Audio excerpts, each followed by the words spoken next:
ایک تو انتہا یہ ہے، بعض لوگوں کی رائے یہ ہے کہ خطبے میں کسی کا بھی ذکر نہیں ہونا چاہیے، بس قرآن اور حدیث اور اصولی باتیں ہونی چاہیے۔ اور ایک ہمارے ہاں ہے کہ خلفائے اربعہ کا اور پھر ستۃ الباقیہ من العشرۃ المبشرہ ان کا ذکر کر دیتے ہیں،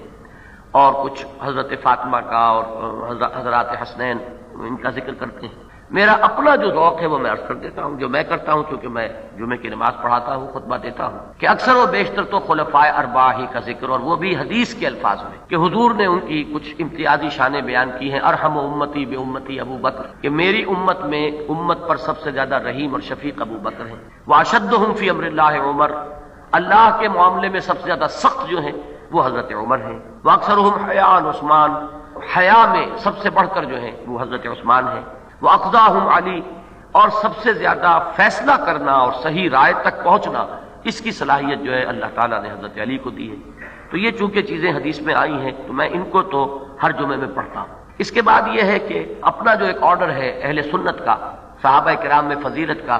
پھر جو 6 صحابہ ہیں عشرہ مبشرہ ان کا ذکر ہونا چاہیے۔ اس کے بعد یہ ہے کہ اور کسی کا بھی ذکر کوئی کرتا ہے تو کرے،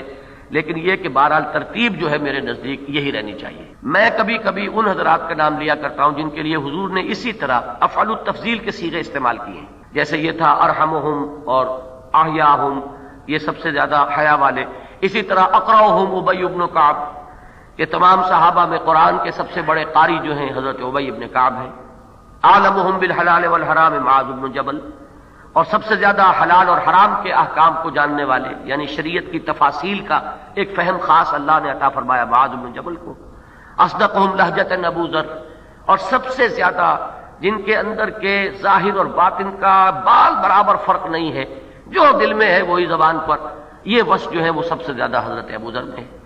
لیکن یہ کہ واقعتاً یہ بات ہے کہ ہمارے ہاں اہل سنت میں جس طریقے سے حضرت فاطمہ اور حضرات حسنین رضی اللہ تعالیٰ عنہم کا ذکر ہوتا ہے، اس کی وجہ سے شیعی مکتب فکر کو ہمارے عوام میں تقویت حاصل ہوئی ہے، اور وہ ایک تصور جو ہے، کیونکہ جو وہ سنتے رہیں گے ہمیشہ تو انہیں تو یہی نظر آئے گا، اگر کسی عام آدمی سے آپ صحابہ کا نام پوچھیں تو زیادہ زیادہ خلفائے اربعہ، اس کے بعد حضرت حسن، حضرت حسین، حضرت فاطمہ، شاید کوئی اور نام کسی کو آتا ہی نہ ہو۔ تو یہ چیز کیوں ہو رہی ہے کہ ہمارے خطبوں میں نام ہی نہیں کہا رہا ہے؟ ہم معاذ اللہ، ہمیں ان سے کوئی بوجھ نہیں ہے، ان سے محبت جو ہے میرے نزدیک جزو ایمان ہے۔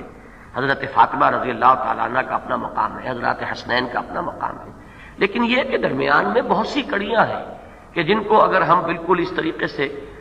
ذکر کرنا چھوڑ دیں گے تو پھر لوگوں کے ذہن پر تصور جو ہے عوام کے، پھر وہ اسی طرح کا ایک غیر متوازن تصور جو ہے قائم ہوگا جو اس وقت ہمارے عوام کے ذہنوں پر قائم ہے۔